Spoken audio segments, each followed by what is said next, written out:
Au bord de ce lac, cette belle maison attend un heureux événement. Cet énorme carton est pour Isabelle, la propriétaire des lieux. Bonjour. À l'intérieur du colis, une surprise que son ami Bertrand a commandée il y a un mois. Vous savez ce que c'est? Moi je sais ce que c'est, mais elle l'a pas encore vu. Moi je l'ai pas encore vu, c'est un cadeau.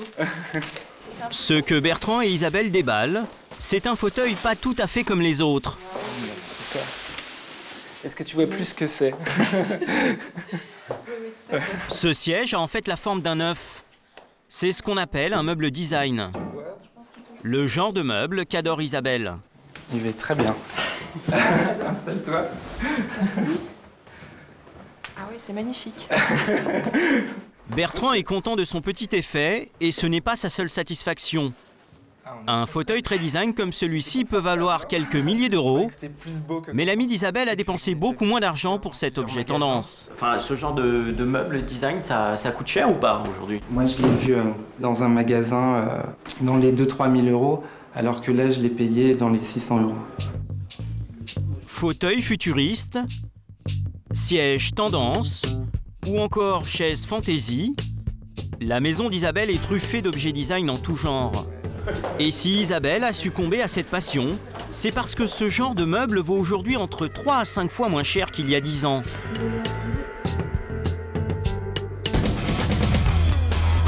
Pour acquérir des meubles originaux, en effet, plus besoin de se ruiner.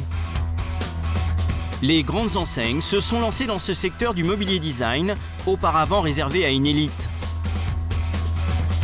Elles proposent des meubles tendance et fonctionnels à des tarifs toujours plus bas.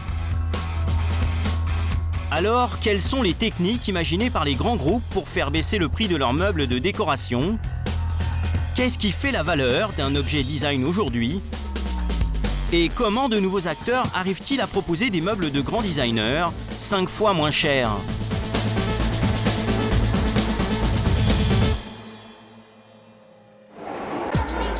En région parisienne, chaque dimanche, 18 000 personnes envahissent ce centre commercial. Il est entièrement dédié à l'équipement de maison. Venier, la Maison Contemporaine, Gauthier ou encore Roche-Beaubois, toutes ces enseignes se sont mises sur le créneau du meuble design. Pour s'offrir un canapé de standing dans ce genre de magasin, il faut parfois débourser jusqu'à 8 000 euros.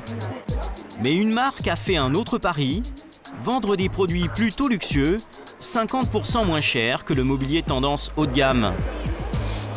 C'est le groupe Beau Concept. Oui. Qu'est-ce que vous avez qui ira avec? Alors, ce qu'on pourrait faire en meuble télé, c'est je vais vous montrer ça. Le directeur du magasin s'appelle Jamel Jelal.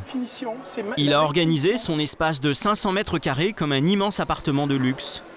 Quand il évoque les best-sellers de la marque, il sort forcément les superlatifs. Voilà, là, un mélange de blanc et noir, très très belle ambiance, avec une très belle combinaison ici, l'une de nos best-sellers. Vous avez la table papillon. La table papillon, c'est cette table à la fois fonctionnelle et design, l'une de leurs meilleures ventes.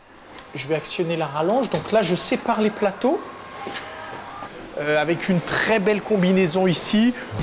Dans chaque pièce du magasin, on trouve des tables laquées, des canapés en cuir blanc ou encore des luminaires chromés. Du sol au plafond, les lignes de meubles sont épurées, du luxe qu'on peut même personnaliser. Ici, il est par exemple possible de choisir parmi 80 revêtements de cuir ou de tissu pour habiller son canapé. Vous venez avec les dimensions de la pièce, on va décrocher celui-ci, voilà. C'est super. Et vous avez aussi la possibilité de choisir la largeur des accoudoirs, le design des accoudoirs. Des meubles design et modifiables, et pourtant, les prix sont plutôt surprenants. Ici, une table de salle à manger à 749 euros. Là, un canapé en cuir à 1295 euros. Dans une enseigne haut de gamme classique, ces prix seraient multipliés par 3. De tels écarts, c'est ce qui conduit en général les clients comme Sophie et Ludovic à venir dans ce magasin. Ils cherchent une table basse design. Pour ça, ils sont prêts à aller jusqu'à 1500 euros. Jamel va leur proposer cette table blanche. Donc Il sait que son prix ne va pas les laisser indifférents. Différentes combinaisons. Donc là, lac blanc et vert blanc, on peut faire comme ça. Alors, on est sur... là, on est à 289 € sur celle-ci. Moins de 300 € pour cette grande table basse carrée. C'est 5 fois moins que leur budget initial. Qu'est-ce que vous pensez du prix? Très abordable. Voilà, du coup, on cherche une table basse, on était prêt à mettre un budget assez conséquent. Et vu le prix, on se dit, ben voilà, même si elle dure peut-être un peu moins longtemps, dans 2-3 ans, on pourra changer. En cassant les prix de la concurrence, les ventes de la marque ont augmenté de 20% en un an. Pourtant, il y a encore 5 ans, cette enseigne était inconnue du grand public en France. En fait, c'est dans le nord de l'Europe qu'elle a vu le jour, dans une nation qui cultive une passion sans borne pour le design depuis des décennies, le Danemark. Au plus fort de l'hiver, ce petit pays de 5 millions d'habitants affiche des températures glaciales et le soleil se couche à 4 heures de l'après-midi. Les Danois passent donc une bonne partie de leur journée chez eux. Alors forcément ici, on cogite dur pour améliorer son intérieur. Et une entreprise le fait tout particulièrement. Perdu au beau milieu de la campagne danoise, le siège de BoConcept. 300 employés travaillent dans l'usine et les bureaux de la marque. Et ici, un seul mot d'ordre, faire du design à moindre prix. Un concept imaginé par un homme il y a 20 ans. À la fin des années 80, Viggo Mollholm décide de faire sa petite révolution. Il fait définitivement une croix sur la société créée par son père. Oubliez les meubles en bois rustique et chers vendus dans les pays scandinaves. Viggo Mollholm choisit alors d'associer différentes couleurs sur un même meuble et surtout de vendre beaucoup moins cher que ses concurrents du design. Place à une nouvelle marque, BoConcept. Cela veut dire concept de l'habitat en danois. Son cœur de cible, la classe moyenne urbaine qui recherche un mobilier de plus en plus tendance. Très vite, c'est le succès. La marque inonde le marché mondial. Aujourd'hui, il existe plus de 250 boutiques dans le monde. Et pour les approvisionner, tout part du siège danois. C'est ici qu'est conçu chaque meuble avant d'arriver dans les magasins. Mais vous allez découvrir que pour proposer des meubles luxueux à des prix bon marché, les équipes de BoConcept réalisent de surprenants compromis à tous les échelons de la conception. Tim Machno se rend régulièrement au siège danois. C'est le directeur de BoConcept en France. L'Hexagone, c'est là où la marque fait son plus gros chiffre d'affaires. Tim Machno a donc toujours son mot à dire lorsque le groupe lance un nouveau modèle. Bonjour Klaus, comment tu vas? Bon, on peut commencer la réunion? Ouais, toute l'équipe est là, on peut s'y mettre. Ce matin-là, à l'ordre du jour, la création d'un futur fauteuil design. Autour de la table, le directeur de collection, des responsables de fabrication. Bon, on a un agenda assez serré là. Et à leur côté, Henrik Pedersen, un designer. Il a apporté avec lui ses premiers dessins. Le fauteuil devrait ressembler à ça. Reste maintenant à le produire 50% moins cher que la concurrence, qui vend déjà ce type de siège. Pour cela, ils vont devoir réduire tous les coûts de développement. La contrainte la plus importante, c'est de concevoir ce fauteuil sans utiliser un moule prototype qui coûterait une fortune. C'est ça mon plus gros défi. Parce que la seule structure du dossier coûte déjà très cher. Du coup, les possibilités de design pour ce siège sont forcément limitées. Et ce qui va leur permettre de faire d'entrée de jeu une sacrée économie, c'est cette structure en métal du futur fauteuil. Elle ne paye pas de mine et n'a rien de révolutionnaire. Vous aurez une poignée ici qui permettra d'incliner le fauteuil en arrière en utilisant ce mécanisme. Mais cette structure a un énorme avantage. Pour l'obtenir, la marque n'a pas eu à débourser un centime. En fait, c'est un de leurs sous-traitants qui l'a fabriqué en Pologne, à ses frais. Il a ensuite fourni gratuitement ce prototype, dans l'espoir d'obtenir le contrat exclusif de fabrication du fauteuil pour la société. Plutôt que de construire un moule pour ce fauteuil, on va partir sur cette structure métallique, comme vous pouvez voir, qui a un coût nettement inférieur à devoir fabriquer son propre moule, que l'on a sur d'autres fauteuils, mais pour celui-là, on ne l'aura pas. En se passant d'un moule, l'entreprise réalise ainsi 200 000 € d'économies. C'est vraiment important que pour le marché français, le fauteuil ne dépasse pas 1 200 à 1 500 € avec le repose-pied inclus. Tu penses qu'on va y arriver ? Oui, ça va être possible, sans problème. Mais pour faire des économies, l'équipe ne va pas s'arrêter là. Pour créer ce fauteuil relaxant, le designer Henrik Pedersen a dû plancher sur d'autres contraintes imposées par la marque. Tu vois, j'ai opéré des changements par rapport à la première version au niveau de l'entourage en métal. Pour diminuer le coût de fabrication, il a dû enlever cette partie métallique qui entourait l'arrière de l'ancienne version. Sur le nouveau modèle, cette structure a totalement disparu. Les dimensions des accoudoirs en cuir ont également été réduites. Enfin, la marque a demandé à ce que le siège dispose d'un pied à 5 branches. Il équipe déjà plusieurs autres fauteuils de la société, alors inutile d'en fabriquer un nouveau pour un coût supplémentaire. Quand je leur propose des dessins de meubles qui comportent des matériaux trop chers, ils me disent assez rapidement « Oui, il est beau ton design, mais ça va être trop cher à fabriquer ton truc. » Grâce à ces économies, le prix de revient de ce fauteuil sera de 500 €. C'est 2 à 3 fois moins élevé qu'un siège design grand luxe. L'obsession de Beauconcept, c'est donc de réaliser des économies sur toute la chaîne de conception. Mais à trop vouloir tirer sur les coûts, l'entreprise finit par franchir certaines limites pour des meubles de décoration d'un certain standing. Donc voici notre canapé mezzo. C'est un sofa très modulable et il incarne bien notre concept de meuble modifiable. Le mezzo, c'est cette combinaison de plusieurs modules de cuir. À 6 765 €, c'est leur modèle haut de gamme à 8 places. De quoi attendre une finition parfaite sur ce modèle. Mais au moment de l'achat, il y a plusieurs détails que la plupart des clients ne voient jamais. Et ça se passe sous le canapé. Par exemple, on va soulever ce module. La structure du sofa est entièrement à découvert. Aucune toile ne protège le dessous du meuble. C'est un peu comme si le canapé n'avait pas été fini. Mais Niels, le responsable de la fabrication, assume. On est très honnête sur les matériaux utilisés. Donc si les clients ont envie de voir l'intérieur du canapé, eh bien ils peuvent le voir. On ne cache rien.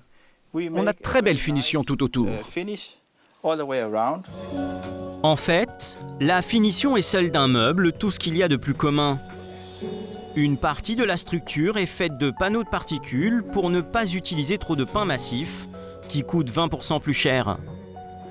Le cuir, lui, n'est pas cloué, mais simplement agrafé. Et il y a encore plus surprenant, sur les côtés où les modules se rejoignent, le cuir a volontairement été enlevé. Le bois est visible sur toute la largeur. En enlevant cette partie-là en cuir, on économise encore de l'argent. On part du principe qu'il n'y a aucune plus-value à mettre du cuir à cet endroit pour le client. Donc on le supprime. Aucun intérêt pour les clients? Pas si sûr. Une fois chez vous, si vous souhaitez détacher un module du canapé pour en faire un fauteuil à part, vous risquez de vous retrouver avec une partie de bois visible.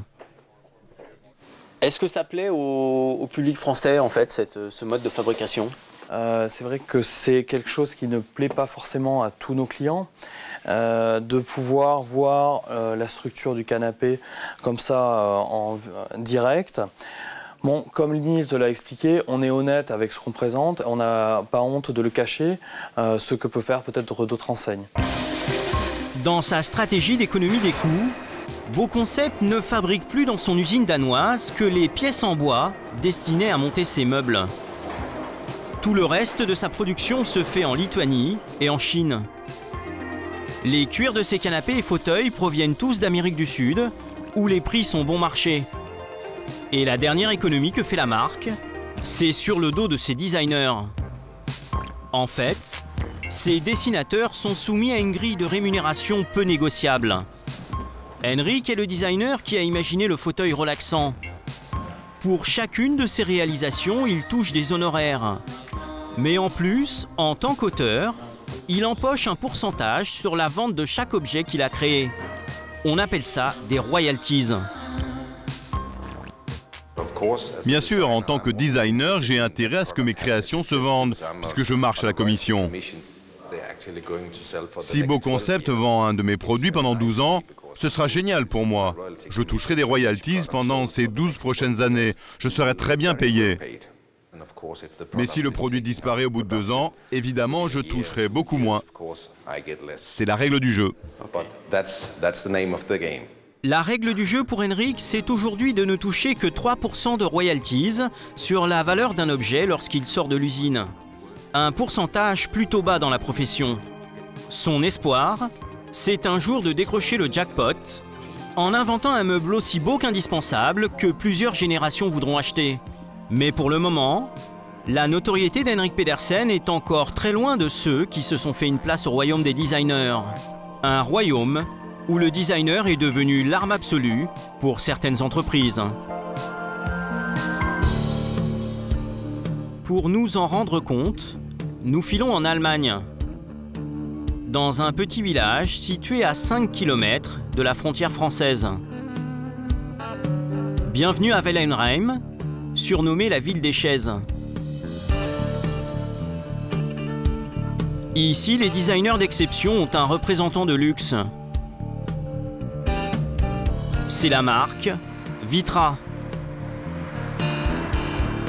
Une multinationale dont la richesse se voit à l'œil nu et qui a fait sortir de terre un temple du design. Une dizaine de bâtiments ultra-modernes, conçus par des architectes de renom comme Herzog et de Meuron, ou encore Frank Gehry, le grand architecte américain. Ce campus hors norme a l'air d'un musée, mais en fait c'est une usine et un immense showroom. À l'intérieur, le public peut découvrir et acheter les rééditions des plus grands classiques du XXe siècle, qui se vendent depuis plus de 50 ans. Et le gardien de ce temple n'est jamais très loin. Cet objet-là, il n'y a pas un enfant dans le monde qui ne se jette pas sur cet objet. Je l'ai eu avec ma petite fille quand elle était petite. Rolf Hellbaum pourrait parler de chaque objet pendant des heures. Depuis 30 ans, il règne sur cet empire du design créé par son père. Et il s'est attaché l'exclusivité des plus grands designers du XXe siècle. Il a d'ailleurs été l'ami du Danois Werner Panton, l'inventeur en 1959 de cette chaise blanche en fibre de verre qui se vend aujourd'hui 1 000 €. Mais c'est surtout un couple américain, les Hims, qui ont fait démarrer Vitra en 1957, grâce au succès de ce fauteuil de relaxation qui vaut aujourd'hui 4 700 €. Le credo de Rolf, n'éditer qu'en petite quantité des objets beaux et mythiques qui ont révolutionné l'histoire du mobilier tout en marquant l'inconscient collectif. Ce qu'il vend dans le monde entier, ce sont des meubles qui ont traversé le temps. Dans le produit le plus iconique de Hims, dans l'aluminium chair... Ce siège, par exemple, a été créé en 1958.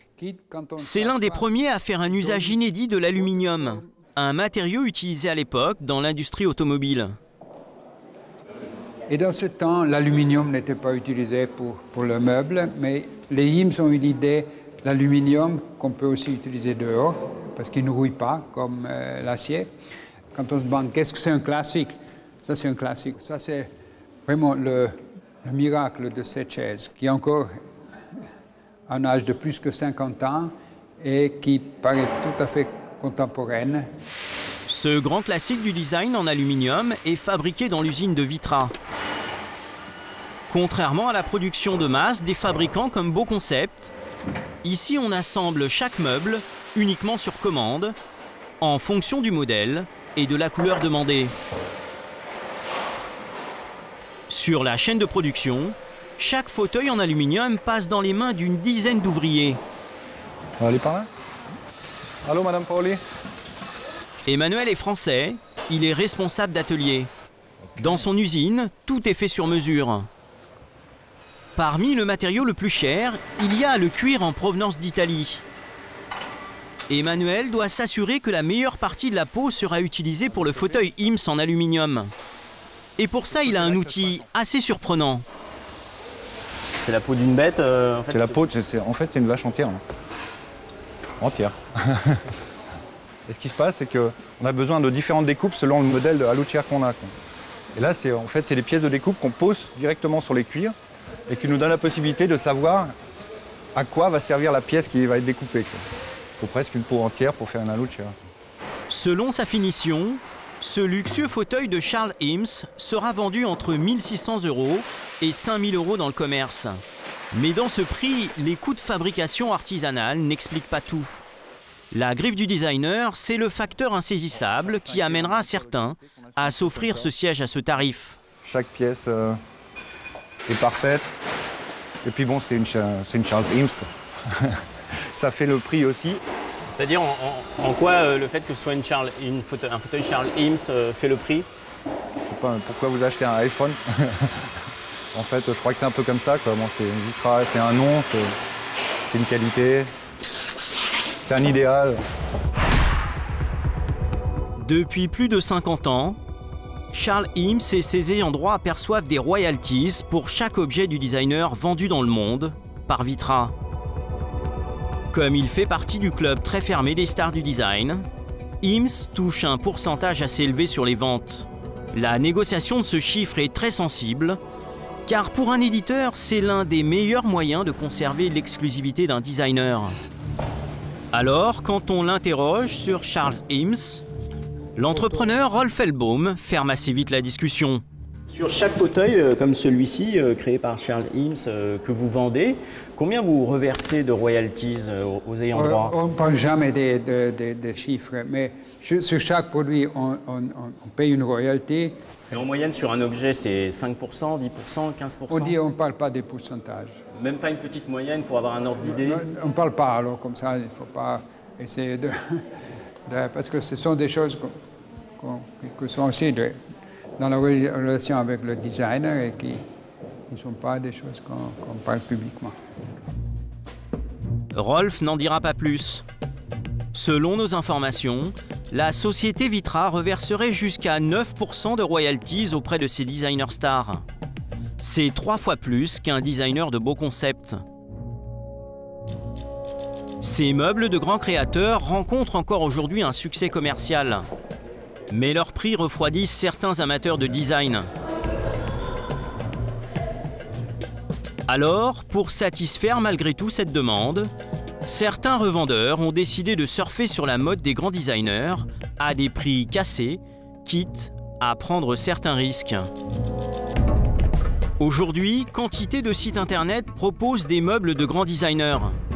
C'est en tout cas ce qui y est indiqué. On trouve par exemple des fauteuils qui se revendiquent de Le Corbusier, de Charles Eames ou encore de Werner Pantone. D'autres sites ne mentionnent pas le nom des designers, comme sur cette page web. Pourtant, la ressemblance avec des modèles existants est souvent troublante.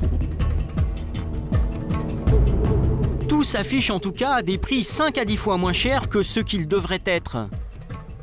Car en fait, ce sont des imitations.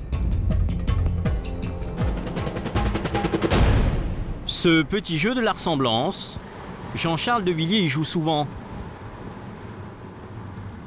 Ce jeune Français a créé un site internet sur lequel il vend toutes sortes de meubles design.